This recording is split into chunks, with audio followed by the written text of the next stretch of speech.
Just sit right back and you'll hear a tale of a fateful trip that started from this tropic port aboard this tiny ship. The mate was a mighty sailing man, the skipper brave and sure. 5 passengers set sail that day for a 30-day tour, a 30-day tour. The weather started getting rough, the tiny ship was tossed. If not for the courage of the fearless crew, the minnow would be lost. The minnow would be lost. The ship's aground on the shore of this uncharted desert isle, with Gilligan, the skipper too, a millionaire and his wife, the movie star, the professor and Mary Ann, here on Vancouver Island. And welcome back, folks. Silver Gold Man here, aka Connecting Dots 2, Connecting Dots 3. It is Wednesday, November 18th, and a little update on our friend Gilligan here. He's, well, come down to Victoria, to my island here, to Vancouver Island, and faced off, it's very short court appearance. They had to find out if he had actually found himself a lawyer. So I haven't checked so far today, but I have checked, but I haven't called the Crown Attorney to find out who's the new Crown Attorney, because I said, if you were watching originally, he's from Powell River, up here at the top of your screen, and that's where he faced off the first time with the in the court. And now that he was coming down to Victoria today, there was going to be a new Crown Attorney appointed. So yeah, he didn't come by boat, because the stormy weather, if you watch my video put out, that's why I kind of put that intro today, because it was kind of fitting. You know, I figured if he's going to dare come down all the way down from, you know, as I said, he lives all the way up here in Powell River, right? He's talking about the ferry not running because of the nasty storm. And if you watched the video last night, I was talking about how they are expecting winds here along the coast, 90 miles an hour winds, and he's going to come down in a 24-foot dinghy all the way down to the Victoria Court. He's nuts. I mean, the parking was great, you know, because seriously, in the city where I live here, you can dock your boat right here and just step off and you're right downtown. So, you know, great, but the problem is the weather last night. So long story short, Dana did appear, and if anyone's wondering, you know, what's this Dana stuff, just a short clip here. Let's first go to the before clips. This is before he was arrested. This is how he used to speak, and you'll notice the difference thereafter. Every university, every academic, every nuclear scientist will be hunted down and fucking murdered. We want you dead. We want you off the fucking planet. You killed the ocean, and now you're going to kill the rest of the planet. We're taking you fucking first. Jay Cullen is murdering your loved ones. He's murdering everything on the coastline. And when you kill the ocean, you kill everything on this planet. And because it has got to this point that my hopes and dreams, I'm not saying do it, I'm just saying my hopes and dreams, are they fucking murder you. Every one of you. And the people who write that need a shot in the mouth, and the head, and the guts. It's thrown out the window along with Jay Cullen and Ken Buslers of this planet. Yeah, so I'm not going to play the whole thing. Many of you have already heard this stuff, and then all of a sudden he ends up finding out what? Like, this is no surprise, right? And so what they've done is they criminalize speech. And if you criticize anybody now, they can claim that you're inciting violence against them when it's just an opinion. I'll fucking strangle you. I'll catches you, any of you. I'll strangle you. I'll tell you right now, I'll strangle anything I catch my hands on from Woods Hole Oceanographic Institution. I will knock your fucking teeth out of your head. Okay, so it was pretty evident, like, Buddy had some, I'm not even going to get into what he said about me. He's referred to me as Connecting Dots, Silver Gold Man.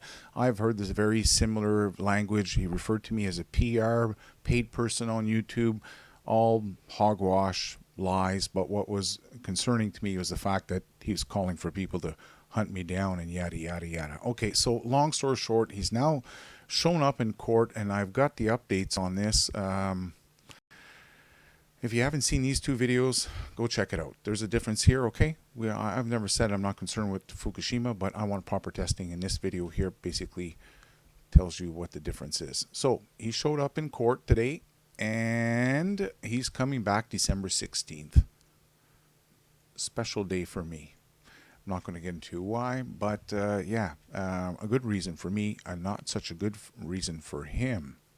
He's going to be in a lot of trouble here, folks. I'm going to share with you a little bit of the law and what's going on. And if you saw some of my past videos on Gilligan,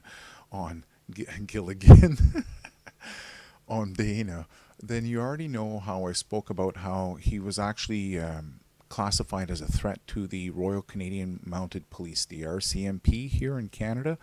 That's a big strike against him, especially in this type of scenario.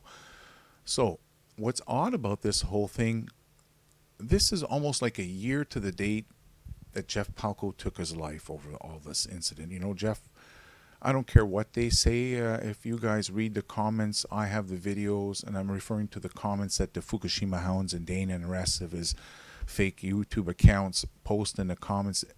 Jeff Palco was actually in contact with me before he took his life December 24th, 2014, almost a year ago. That's right, we're coming up to its first year. And what's interesting is that Dana said he'd give the boat back. He was going to give the boat back when he was done this tour. He's never given the boat back. Jeff has passed away. He's got a 16-year-old son. He still won't give the boat back, and now he ends up in court almost a year later. Yeah, let me tell you, buddy, you're jinxed. Okay, so what's important about this? Let's see here, the charges. Yeah. Okay, so the as you notice here, the CLC reason that he's coming. Okay, this is for. Right down here, I went and checked this up here because some of you might wonder what it is. It's consult legal counsel. So basically, his court date today was to find out, let the judge know that if he had found counsel or not. So now he's seeking another court date until December 16th here, so he can actually meet up with his lawyer and find out how is he going to get out of this, because he's really in hot water. Okay, with these charges that he has against him here. Section 24, criminal harassment. Caramba. This is not good for him. So I'm not going to go over the entire law. I should say the whole code exactly. You can read it up there, but it comes up to this. Causes the other person reasonably in all circumstances to fear for their safety or the safety of anyone they know. So essentially, yeah, calling for the death of these nuclear he calls us PR persons or university. He's called all, that's the whole thing. He's lucky there's only 2 people charging him, because you could be someone studying nuclear fission or whatever, or nuclear energy, and essentially you could feel like you could be part of these people that he's calling to be hunted down. So essentially it comes down to this, the terms and conditions or any other order are recognizable, made or entered into the common law or of a provision of this or any other act of parliament or any of a province that is similar in effect to an order or recognizance referred to in paragraph A. So yeah, that's the problem here. He's already been labeled as a threat to the RCMP, and now he finds himself in hot water again. And over what? For cursing and swearing at everyone and banning everyone, because we kept telling him, no, the Pacific Ocean's not dead. I live right here right on the ocean. And other people went down with their camera right on the Sunshine Coast when he said he was there for 9 days and couldn't find any signs of life. Claire Stanhope was one of these ladies, went down there, no, hold on a second. Then she went out in her boat and she says, hold on, look at all the sea life. What are you talking about? So no, the ocean's not dead. Dana is in a lot of trouble though, and I just want to keep you updated as to what's going on with his court dates.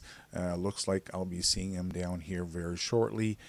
December 16th. So I didn't get out there today. We'll try and get out another time when he comes down on the 16th. I actually burnt my foot. I got 3rd-degree burns to the top of my foot, so I'm applying silver to it. Imagine that. Okay, so yeah, Dana the Fraud